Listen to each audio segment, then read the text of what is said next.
সুপ্রিয় দর্শক, আসসালামু আলাইকুম। জীবনের গল্পে আপনাদের স্বাগতম। ক্যামেরার সামনে দাঁড়িয়ে আছে এই মুহূর্তে একটি বোন। আমরা শুনবো তার এই জীবনের গল্প। আসসালামু আলাইকুম আপু, কেমন আছেন আপনি? ওয়ালাইকুম আসসালাম। আসসালামু আলাইকুম ভাইয়া। এই তো আলহামদুলিল্লাহ, পাক আপনাদের দোয়ায় রাখছে ভালো। আলহামদুলিল্লাহ। যাই হোক, আপনি ভালো আছেন সেটা শুনে অনেক ভালো লাগছে, কারণ ইতিপূর্বে আপনার অনেক ভিডিও আমি করেছি, কিন্তু এখন পর্যন্ত ওইরকমভাবে কেউ আপনার দায়িত্ব নেয়নি। না, কিছু কিছু মানুষ দায়িত্ব নিয়েছে, দেন ভাইয়া খারাপ খারাপ কথা বলে, এর জন্য আগের অফিসে আমি মোবাইল টোবাইল দিয়ে চলে আসছি।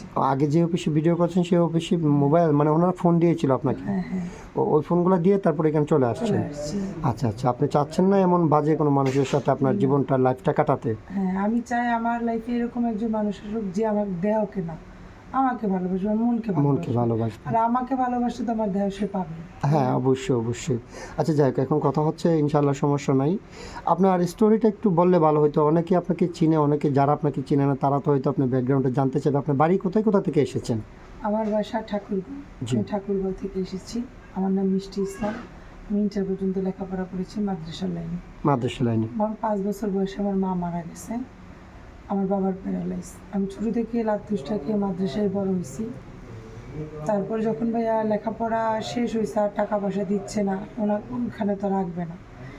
তারপর বাসায় আসার পর থেকে অত্যাচার শুরু হলো আমার সৎমা। ছোটোবেলা অত্যাচারের জন্য আব্বু আমাকে দূরে রাখছে। জি জি। এখন আব্বুর হলো গিয়ে প্যারালাইজ। উনি তো আর আমাকে দেখে শুনে রাখবেন, ওনাকেই দেখতে হয় আরেকজন।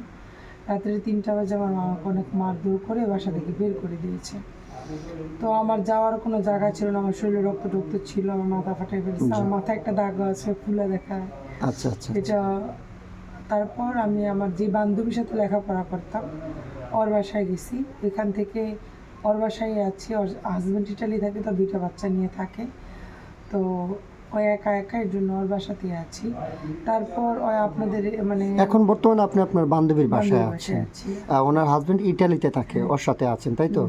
আচ্ছা ঠিক আছে, ইনশাল্লাহ সমস্যা নেই। তো এখন কথা হচ্ছে, আপনার স্টোরিটা তো আপনি আমাকে বলছেন, মোটামুটি যতটুকু বুঝতে পারছি। আচ্ছা, আপনার কেমন ধরনের ছেলে পছন্দ সেটা বলুন। ভাইয়া, বয়স কোনো ম্যাটার করে না। বয়স্ক মানুষ হোক আর যাই হোক, আমি কখনো কোনো ইয়াং ছেলের কাছে বিয়ে বসবো না। আর আমার জন্য যদি কোনো সৎ বাচ্চা থাকে তাহলে আমি আরও বেশি খুশি হব। কেননা আমার সৎ মা আমাকে এরকম অত্যাচার করছে, আমি দেখিয়ে দিয়েছি আমার সৎ মাকে যে সৎ বাচ্চাও মা হওয়া যায়, মানে সৎ বাচ্চার মা হওয়া যায়। আমি যদি আমার কপাল যদি এরকম হতো তাহলে আমি বুঝাই দিতাম যে সৎ মা মা হওয়া যায়। ওই সৎ বাচ্চা সৎ মাকে দেন জ্ঞান কতটুকু পাবে। ভালোবাসতে পারে। হ্যাঁ। আচ্ছা ইনশাল্লাহ সমস্যা নাই, আমরা বুঝতে পেরেছি। তো আপনার সাথে যোগাযোগ করবেন কিভাবে? ভাই, আমার পার্সোনাল কোনো ফোন নাই। সত্যি বলছেন, আপনার পার্সোনাল কোনো ফোন আমি যে নেই? আপনাদের এখানে আসছি, আপনারা তো দেখছেন আমার হাতে কোনো ফোন নাই। আর আমার যদি ফোন থাকতো, আমাদের কিন্তু প্রেম ভালোবাসা করে কারোর সাথে জি, একটা জি, একটা জি। কথা তো হতো ভাইয়া। এখানে এখানে তো আমাকে দৌড়াতে হতো না, আর আমার মানুষের বাজে কথা শুনতেও হতো না।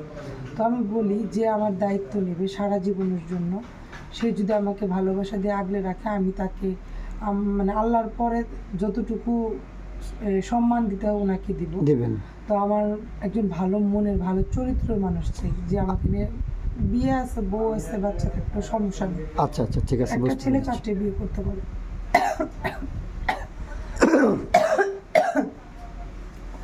কাইটে বিয়ে করে।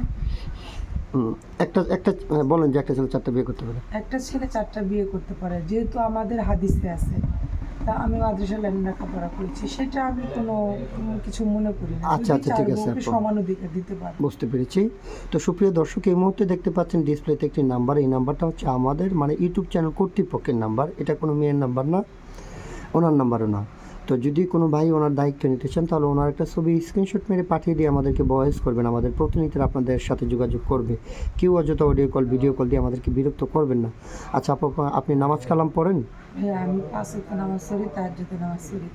আর তাহাজ্জুদের নামাজ পড়ে প্রতিদিন কোরআন শরীফ পড়ি। আল্লাহর কাছে একটাই চাওয়া, জানি লাত্তুসটা খেয়ে বড় হয়েছি, তো জানি এই জীবনে এই বয়সে এসে যেন আমি একটু সুখ পাই। আচ্ছা ঠিক আছে আপু, আপনি সুন্দর কথা বলেছেন। আপনার জন্য শুভকামনা। ভালো থাকবেন, সুস্থ থাকবেন। আল্লাহ হাফিজ। আসসালামু আলাইকুম। ওয়ালাইকুম আসসালাম।